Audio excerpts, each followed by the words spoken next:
Namaku Fania, aku terpaksa menikahi kakak iparku sendiri yang tidak pernah aku kenali sebelumnya. Itu semua karena wasiat dari kakak kembarku Fenia, yang meninggal akibat kanker.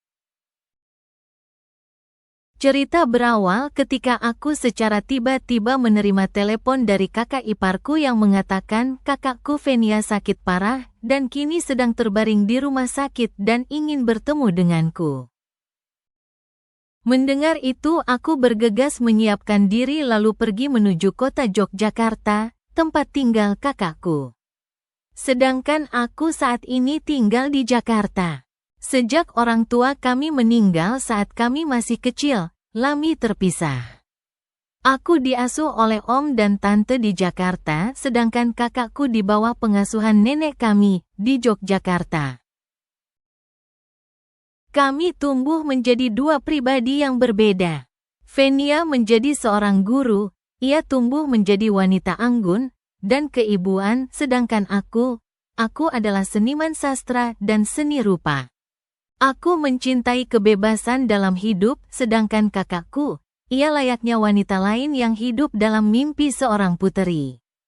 Suami yang baik dan tampan, putri yang cantik, keluarga bahagia, dan lain-lain.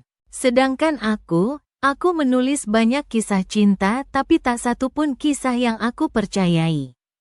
Aku bahkan tidak ingin menikah.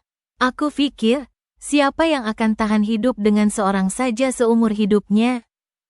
Tak terasa waktu berjalan, keretaku telah tiba di kota kelahiranku, Yogyakarta. Aku bergegas menuju rumah sakit tempat Fenia dirawat. Betapa hancur hatiku melihatnya terbaring lemah tak berdaya. Aku tak bisa menahan air mataku. Kuhampiri Fenia, ku kecup keningnya. Aku berkata, "Fe, aku sayang kamu. Kamu harus sembuh." Tiba-tiba tangan Fenia bergerak menggenggam tanganku. Dengan terbata-bata ia berkata, "Fani, waktuku tidak banyak lagi. Kalau aku sudah tidak di sini lagi, aku titip Danish, menikahlah dengan Mas Ardi." Danish adalah puteri Fania dan Mas Ardi. Aku tidak keberatan merawat Danish, tapi menikah dengan Mas Ardi? Aku sama sekali tidak pernah membayangkan itu terjadi. Tapi aku tak kuasa menolak. Aku terdiam, begitupun Mas Ardi yang sejak tadi duduk di samping Fenia. Aku tak tahu harus berkata apa. Aku hanya menjawab, "Feni, kamu pasti sembuh. Kamu akan merawat dan menjaga Danish, aku yakin." Mendengar jawabanku, Fenia hanya tersenyum. Ia menggenggam tanganku, lalu meraih tangan Mas Ardi. Ia berkata, "Aku titip Danish pada kalian."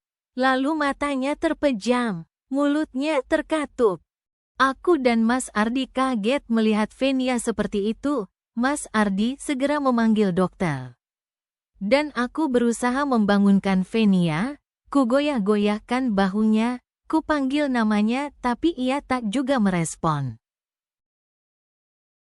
Sampai akhirnya dokter datang, memeriksa keadaannya, lalu berkata bahwa Fenia telah tiada. Penasaran dengan kelanjutan kisahku?